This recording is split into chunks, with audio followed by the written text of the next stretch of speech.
KCR accidental insurance 10 లక్షల రూపాయలు, ప్రమాద బీమా సౌకర్యం 10 లక్షల రూపాయలు, సహజ మరణానికి 5 లక్షల రూపాయలు, కార్మికుల డిమాండ్స్ వెంటనే భవన నిర్మాణ కార్మికుల డిమాండ్స్ వెంటనే 10 లక్షల రూపాయలను అడ్డాల మీద విశ్రాంతి కదలడు, అడ్డాల మీద విశ్రాంతి కదలడు,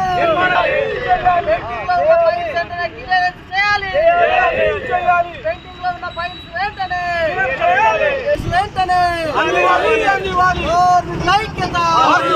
స్థానికంగా ఉన్న కార్మికులకు ఉపాధి,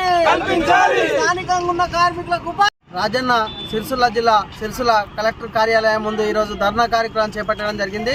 భవన నిర్మాణ కార్మికుల గతంలో ఎన్నో ధర్నాలు చేసి వాళ్ళ యొక్క డిమాండ్స్ కలెక్టర్ గారికి ఇవ్వడం జరిగింది. ప్రధానంగా బోర్డుకు కూడా పెట్టడం జరిగింది. ఇలా చూసుకున్నట్టుంటే కార్మికులకు, స్థానికంగా ఉన్న కార్మికులకు తమ్ము సిస్టమ్ పెట్టి ఇలా ఆన్లైన్లో లేబర్ కార్డు చేయాలంటే ఇలా పని కొట్టుకొని వచ్చినా కూడా ఆ తమ్ము సిస్టమ్ అనేది అలా సర్వర్ డౌన్ ఉండి ఆన్లైన్ కావడం లేదు. ప్రధానంగా చూసుకుంటే ఒకనాడు వచ్చి 2 రోజులు వచ్చి కార్మికులు మారిపోతూ ఉన్నారు. ఆ ఒక కార్మికులకు లేబర్ కార్డులు అందుతలేవు నిజమైన కార్మికులకు.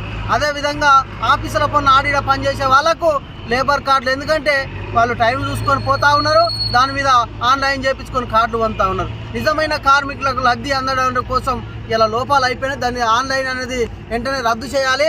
అదేవిధంగా ఇలా అడ్డాల మీద విశ్రాంతి గదులు నిర్మించాలి. కార్మికులకు పని దొరకకున్నా కూడా జర ఆరోగ్యం మంచిగా లేకున్నా కూడా ఇలా వాళ్ళ ఒక రెస్ట్ కోసం రూములు ఎన్నోసార్లు చెప్పినా కూడా అది ప్రభుత్వం అమలైనప్పటికీ నిర్మించడంలో లోపం అయిపోయింది.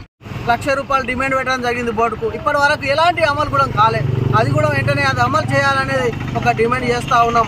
ప్రధానంగా చూసుకున్నట్టుంటే నిరుపేద కుటుంబాలు, కార్మికులు ఎన్నో భవనాలు కడతా ఉన్నారు. ఇలా డబుల్ బెడ్రూమ్ ఇల్లు అనేది కూడా ఇలా భవన నిర్మాణ కార్మికులకు లేని పరిస్థితి. ఇలా కార్మికులకు కూడా డబుల్ బెడ్రూమ్ ఇల్లు ఇవ్వాలి, వెంటనే వాళ్ళ ఒక న్యాయమైన డిమాండ్ పరిష్కరించాలని ఈ ధర్నా చేయడం జరిగింది. ప్రధానంగా వీళ్ళ ఒక డిమాండ్స్ వెంటనే పరిష్కరించాలని కూడా కోరడం జరుగుతూ ఉంది.